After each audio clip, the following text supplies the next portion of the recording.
Alright, good afternoon and thanks for joining. Today I'm going to be building this Weedo X40 printer. It is a IDEX printer. It will be my third Weedo printer, and I'm pretty excited about it. Been looking forward to be able to put this together for a little while. Figured it'd be a good opportunity to go ahead and record it, especially coming from the perspective of somebody who's worked with a few of these printers before, from the Weedo sense. I'm kind of looking forward to see the upgrades that I know are here compared to the other printers I've worked with, and yeah, should be fun. So I'm gonna get started unboxing. Don't really have this fully scripted, but I'll try to make it as entertaining as possible. Edits, of course, cutting out all the boring stuff.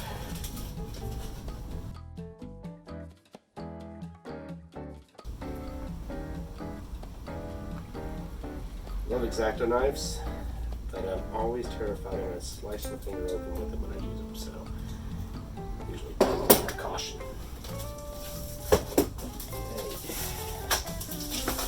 Oh, and I'm already seeing a build plate, which looks nice and large.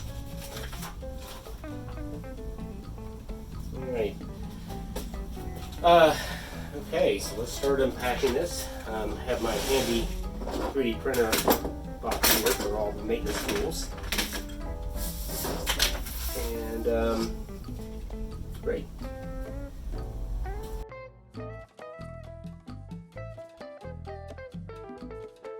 Couple white and red, the common colors have. That's always nice. And I'm actually going to flip the video over here so you can see the inside of the box in here and explain a little bit of this. Alright, yes, very nice build plate. Nice size. I like the texture and feel of it too. One thing I will say, because I've seen this before or seen these clips, do want to make sure you keep these clips tight, especially as you use it more and more. If these are even a little bit loose, these beds can shift a little bit and you have a little bit of walking on your printing. But alright, I just want to show you the inside of the box. Alright, continuing on here. Focus a little bit more on the printer and a little bit less on me. This over to the side here. Until I'm ready for it.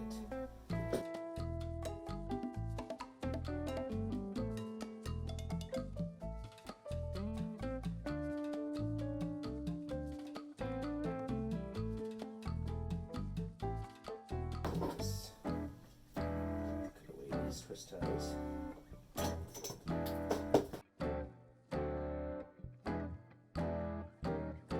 Yeah, so these are for the extruders. It's for the connectors up for the both the motors and the should be the extruders and heaters here.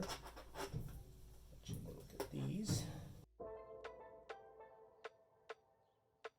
Camera. This up here is for the actual. Should be for the USB camera.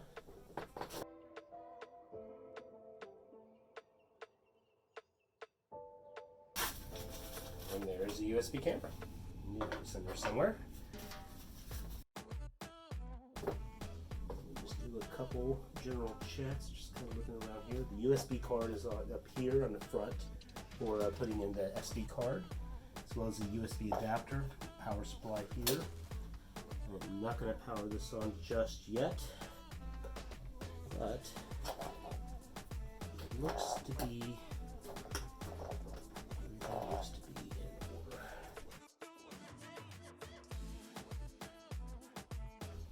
So step one means that once you go ahead and put the extruder here,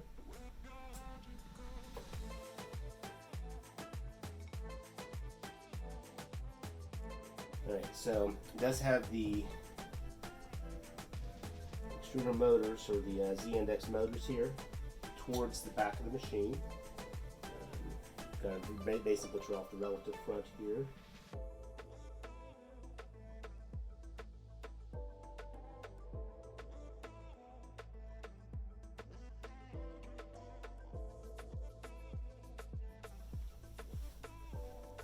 Okay, apart from some technical difficulties there finding this bag, which apparently I had just left underneath another bag there and mistaken it. To fasten the next pieces here. So I want to maybe call a little bit of a special attention to these. That's right here. You can see the combination. You can see there's a little bit of an edge on this the bolt here, and that actually helps to grip on the inside of these and pull them in. So just kind of a mental note on how those are fastened. Generally, what you're going to want to do is get them on here, started loosely. Hopefully your hands are a little bit better than mine.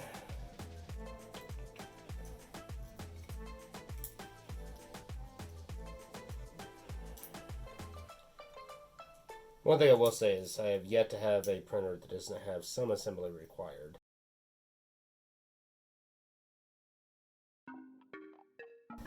Okay, so I have managed to get this printer together. Not too bad on the installation time. Double checked a few things. I think the only thing I noticed was the XY motor was a little bit, I'm sorry, the X, it was, the connector had come off, so do make sure you check all connectors. Just visually inspect them, make sure they're connected, including the two extruders, the fillers here, a few motors on there. Everything looks good. I really do I like how exposed this is. I've worked with a lot of enclosed boxes. I'm obviously probably want to build a box for this to help with the temperature control, but I really do love how accessible all of the parts are here. Just looking at the proximity sensor here, everything looks like it's going to be easy to maintain, and really appreciate that, because that is definitely something that the ability to get to the parts you need, replace them if you need to replace them over time. I do tend to work my printers very, very hard. I print constantly, so that's one reason I'm also glad the extra volume here, as well as the dual extruders. There's a few things I know I'm going to be able to do a little bit better with this machine. So I'm looking forward to that, and I think I'm ready to power it on. This is a pretty big moment right here. Assuming I have done my work and I actually have a plug nearby.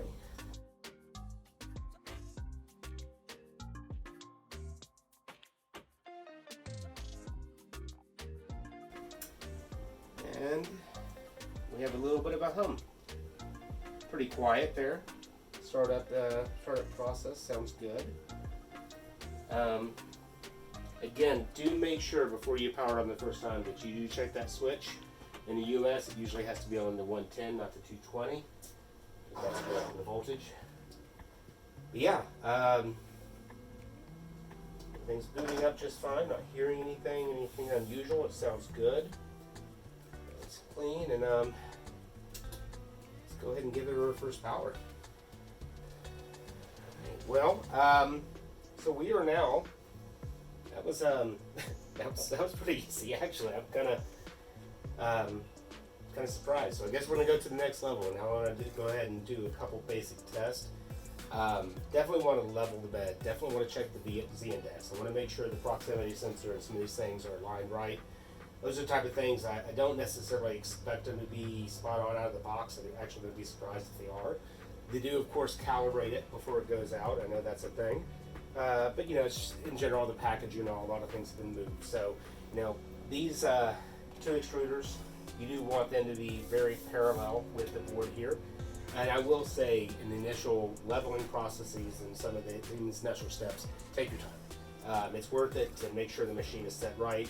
The last thing you want to do is not have the proximity hooked up correctly or not measuring correctly and end up damaging your plate or something like that.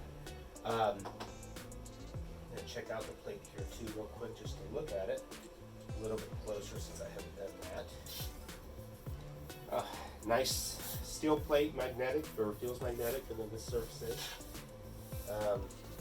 Man, this is a nice build plate, size-wise at least. I know read on a lot of the posts when people are doing the Wham Bam and a few other types of beds. I may look at that at some point. I think initially though, I like the texture here. This feels like a printer bed I had several years ago that really rarely required any kind of adhesion.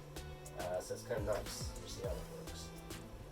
All right, so I'm going to go ahead and grab a piece of paper, and we're going to go ahead and take a look at the maintenance here. Similar menu as to what I saw with my previous Weedo, so this is familiar. We'll couple extra options here. Second page, there is a level bed, so let's see what that does. I think I should have a piece of paper over to the side, so we'll start this process. I will say, as a general precaution that I've learned over the years, I stay very close to the power button when I'm first testing printers, just because you want to make sure that there isn't something really off. Oh, that was fine. That was me being paranoid. Everything's fine. That was totally me, but I hear a noise, and I usually, until I make sure I know that there is nothing out of whack, I get a little bit careful. So let's try that again.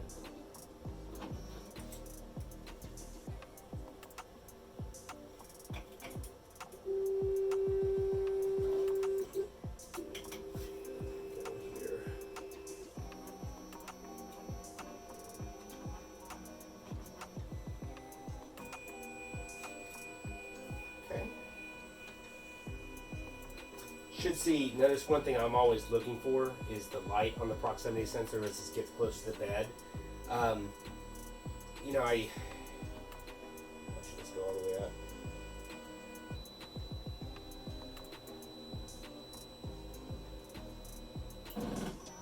Okay. Now, if you heard that little thumping, that's actually an important thing to kind of call out. What's happened here, these two motors back here are in harmony with each other, but especially initially when you first load them, they are not necessarily fully balanced. So when it's brought it up to the top here, I heard a little clicking on this side, which was actually the bed leveling itself, so that should, or leveling the bar itself. I'm watching it close. It's good.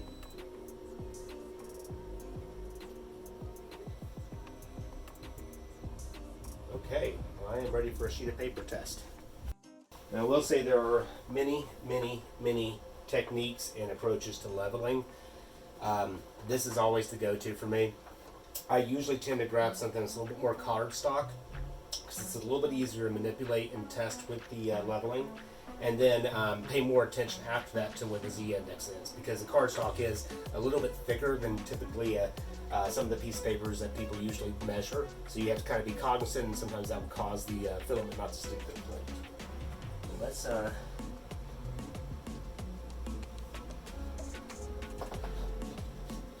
the basic rule of thumb is you should be able to slide it under with very nominal resistance. So I can tell it's there. Oh, these are nice. Also, the bed leveling, there's some nice, these are good sized knobs, easy to grab onto and adjust. So if we go right, it's loosening, and left, it's tightening. Quite honestly, that was really darn close. That feels nice. So they pretty close out of the box, at least on that first point. And we'll go around to each corner. And so the basic idea here is that you're verifying the unit. Oh, that's way too loose.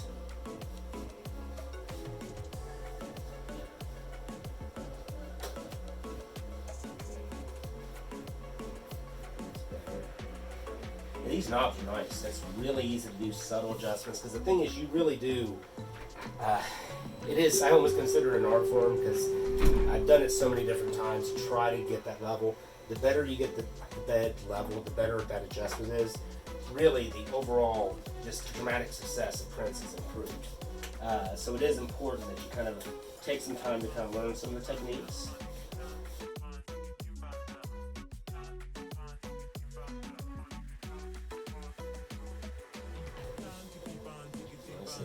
Really want to have just enough pressure, just a slight amount of tension when it's coming through there, so you can feel it going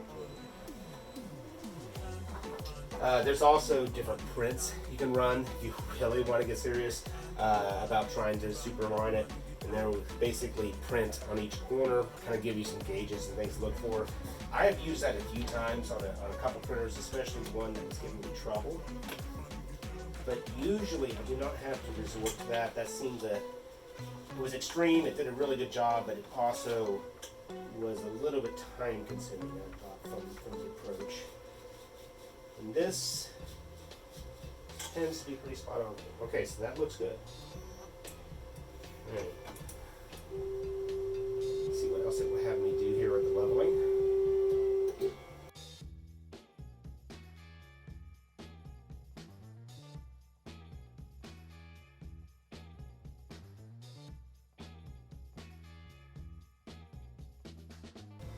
Oh, look at that. Okay, so the readout there, it actually, I guess it grades you a little bit on your leveling effort here. And it is true. So if you also, this is also important to understand, this does have an auto leveling feature. It's part of where the proximity monitor is there. What it's essentially done is your leveling, my leveling is not 100% perfect. Maybe I should use some of the other techniques I talked about, but it is close. And within a few fractions of a millimeter, it's a pretty small delta on them. But what it is capable of doing is using that mesh is it does also make more fine adjustments, so that even though the bed is not 100% super perfectly leveled, it can help to make a difference.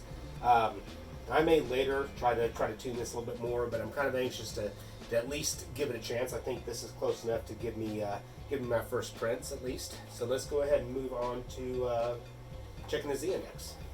All right. And that is the next menu on the option here.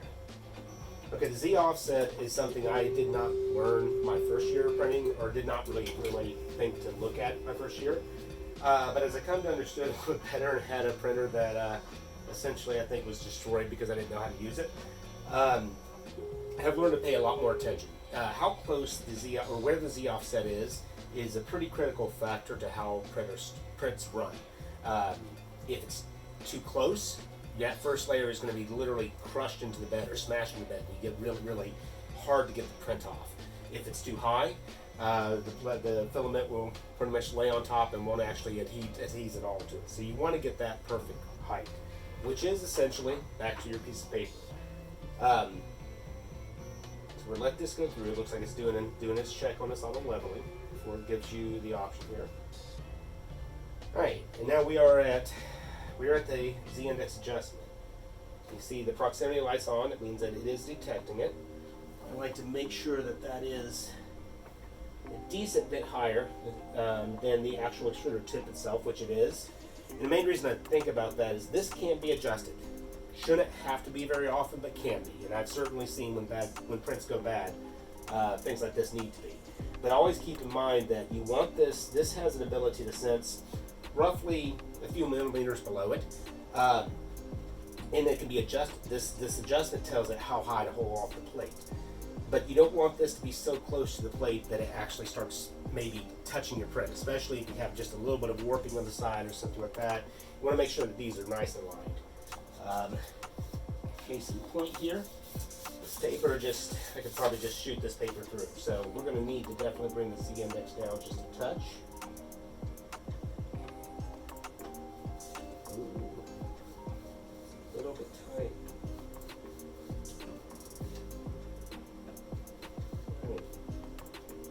Go with just a little bit of tension, and you just kind of feel it pulling away from there. In this case, it has a negative 0.5 millimeters, is what it's showing. Okay, so I'm going to save that.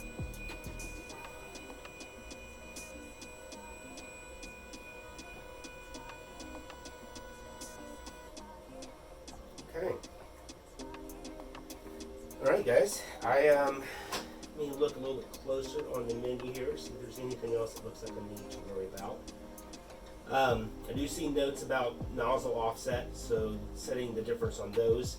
Should not have to do that out of the box, but certainly if down the lines, if you replace any of these units, or if you possibly even if you were to swap out the nozzles. I know there are steel nozzles that I may be looking to get for this, because steel is a little bit more durable than brass, and I like to print with exotic materials sometimes. But for the most part, you shouldn't have to mess with that. There is an ability to turn all motors off if you need to do some maintenance.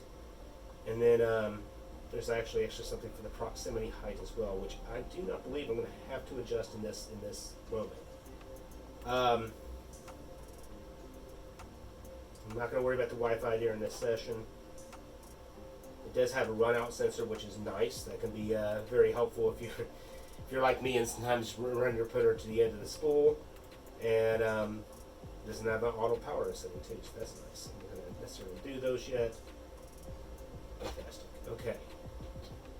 All right. So I am going to actually proceed now, and we are going to see if these actually extruders work.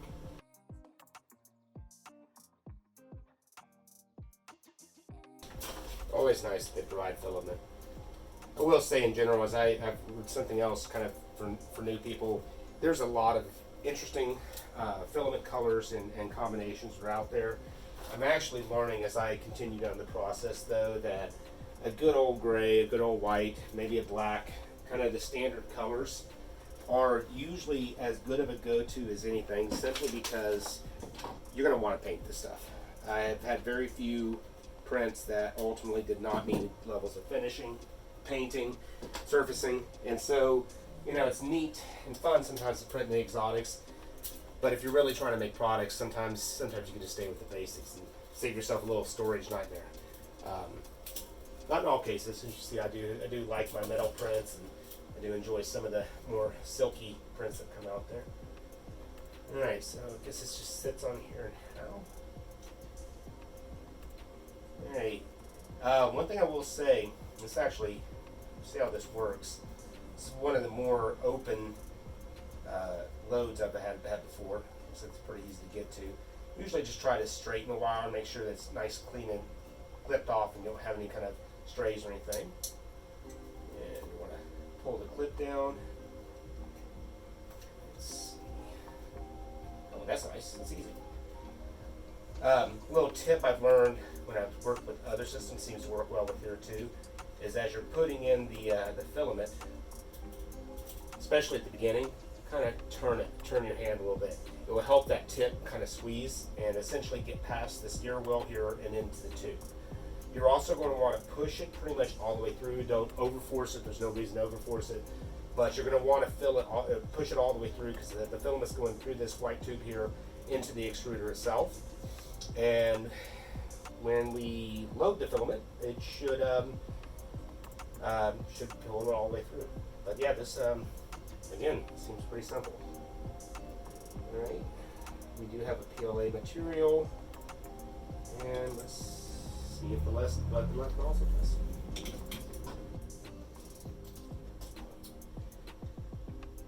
Something else here worth noting. Normally, actually, yeah, I've seen this on the user post. I need to print this up. Maybe one of the earlier things I do print, probably good to note.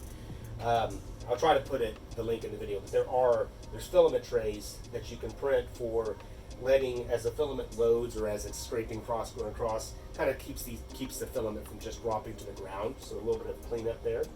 I actually may have one while this is warming up, so I can show. This is similar. I don't know if this would actually work with this printer, but similar for another printer I was testing out. Pretty simple construction here, just the type of things you'll be able to sit on the edge. And I did see it in the user group, so I will find that link when I post this video. Make sure you do want to print that. You do want to get a copy of that.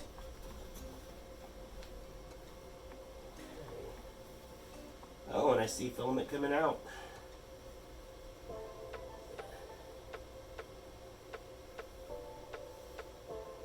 Alright, so it looks like at least the left extruder is functioning just fine. Now let's try the right one.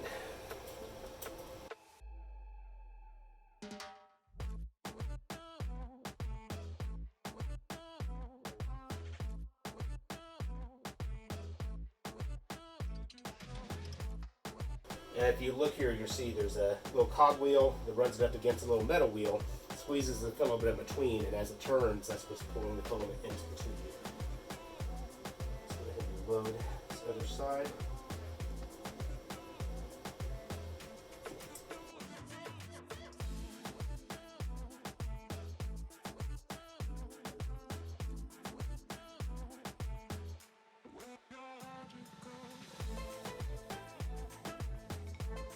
See, yep, right extruder is also working. And nice plastic smell. You do want to make sure you do work in a fairly limited area. PLA material is not that bad. You don't have to stress too much about worrying about it. But if you're doing ABS, you're doing any other exotic materials, it is good to have good ventilation and make sure you're just keeping yourself healthy. All right. All right. Well, then, guys, I very well may have a functioning printer here, and I swear I think this has only been a little over an hour. I'll check my video to find out for certain. This has not been that bad. I'm going to go ahead and pull this SD card out here. Make sure that that is a good read. A little bit tricky to get that in here.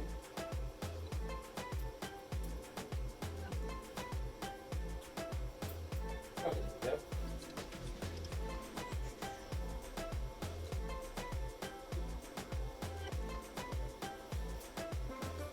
Okay, got a couple of different tests that look interesting here.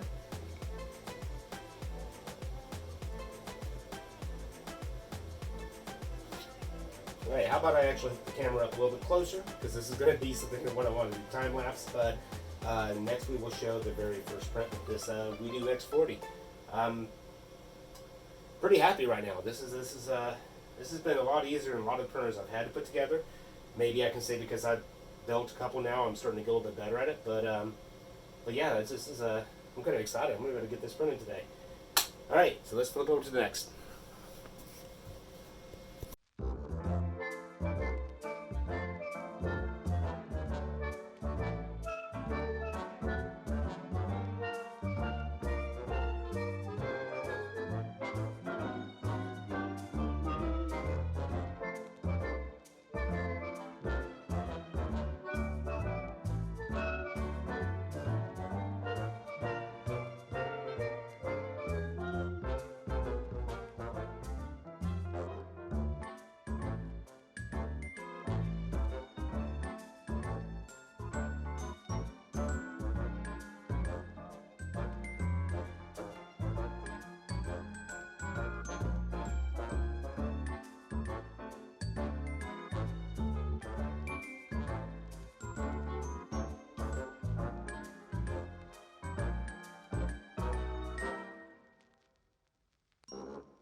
All right, so as you saw from the time-lapse video, I produced this this little deer character.